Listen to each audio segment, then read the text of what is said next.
Bukan hal yang aneh jika tiap kali buka YouTube dan melihat video-video yang sedang trending, kita akan selalu menemukan bahwa ada saja produk musik dari Korea Selatan alias K-pop yang nongol di sana. Then you start to wonder, berapa banyak sih penggemar K-pop di seluruh dunia dan mengapa produk musik tersebut begitu digemari di mana-mana? Yes, literally di mana-mana, bukan hanya di negara-negara Asia saja, tapi juga hingga ke Eropa dan Amerika.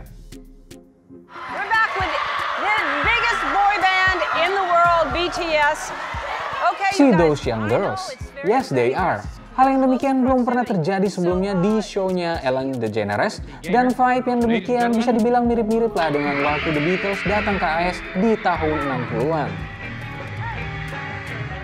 Namun bicara tentang K-pop sebagai produk musik dan Hallyu alias Korean Wave sebagai keseluruhan produk budaya populer, termasuk fashion, TV series, film, video games, sebetulnya membangkitkan memori kita tentang produk lain dari negara tetangganya, Jepang. J-pop, jika ingin disebut demikian, menjadi produk musik dan budaya populer yang pernah bersinar secara internasional di dekade 90-an hingga 2000-an. Namun, tak seperti K-pop, J-pop kemudian tenggelam. This is when we come to the big question, mengapa J-pop tidak bisa seperti K-pop?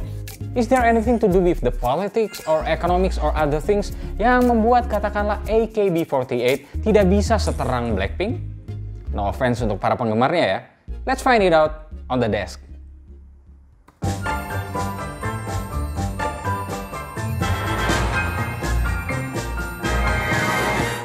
J-pop memang telah berkembang sejak tahun 1960-an. Namun, produk musik negara ini baru mendapatkan momentum yang lebih besar di tahun 90-an.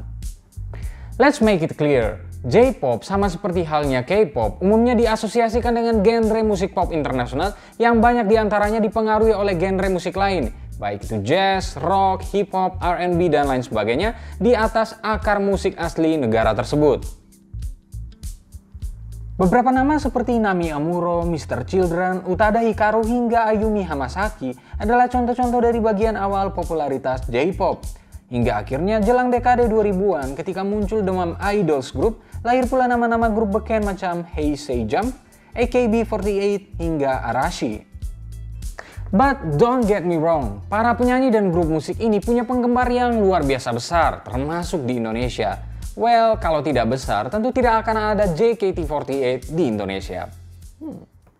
Tapi, jika bicara angka, demam J-pop pada tahun 2010 makin kalah telak dibandingkan K-pop. And I have the simplest way to prove it. Jika kita mengecek Google Trends sejak tahun 2004, J-pop pada awalnya masih lebih populer dibandingkan K-pop. Namun, sejak 2009 akhir, K-pop meroket meninggalkan J-pop. And then, thanks to Psy and his Oppa Gangnam Style. Ada beberapa alasan mengapa fenomena ini bisa terjadi. Yang paling utama adalah soal budaya. Oscar Wilde pada tahun 1891 dalam esainya The Decay of Lying menyebutkan bahwa Jepang adalah negara yang unik. The whole of Japan is a pure invention. There is no such country, there are no such people. Demikian tulis Wilde.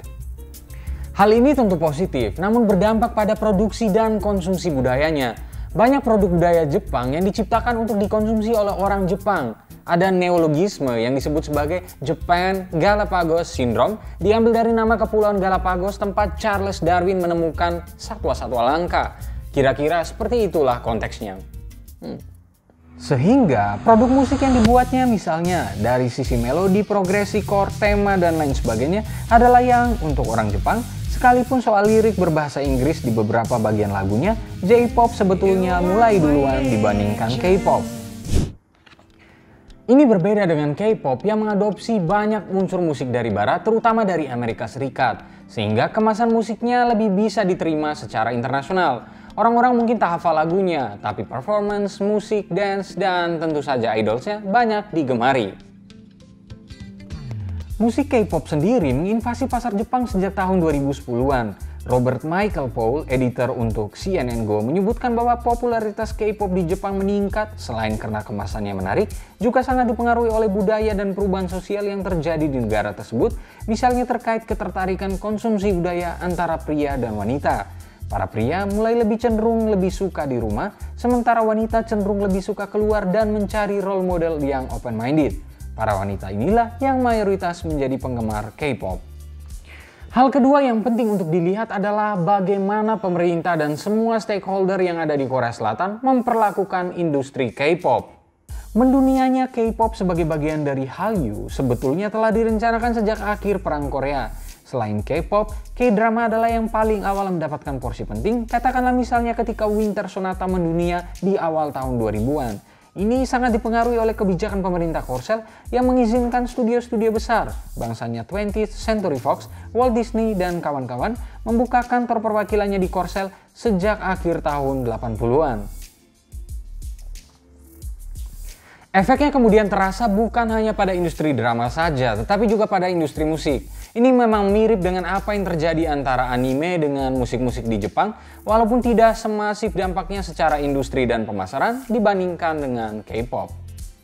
Kemudian, makin mendunianya global brand asal Korsel seperti Hyundai, Samsung, dan LG juga secara tidak langsung berdampak pada makin luasnya identitas Korea itu tersebar.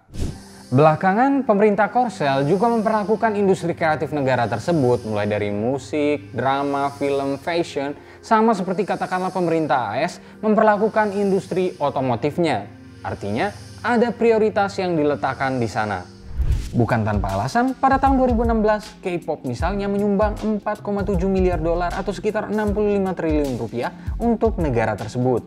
Nah, hal-hal yang demikian ini kurang terlihat dan terasa di industri musik Jepang. Pada akhirnya, persoalan popularitas K-pop yang mengalahkan J-pop memang menjadi catatan penting untuk industri kreatif. Lalu bagaimana dengan Indonesia? Well, sejak 2014 lalu, Presiden Jokowi memang telah membentuk Badan Ekonomi Kreatif salah satunya untuk tujuan tersebut. Namun, dukungannya lebih besar dari sisi hukum, let's say undang-undang permusikan misalnya, dan anggaran juga diperlukan agar industri ini dapat berkembang.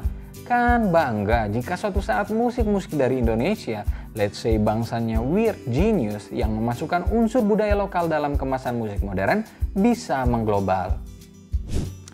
Nah, lalu bagaimana menurut kalian? Berapa lama kira-kira K-pop akan bertahan dan mungkinkah suatu saat akan muncul Indonesian Pop atau I-pop?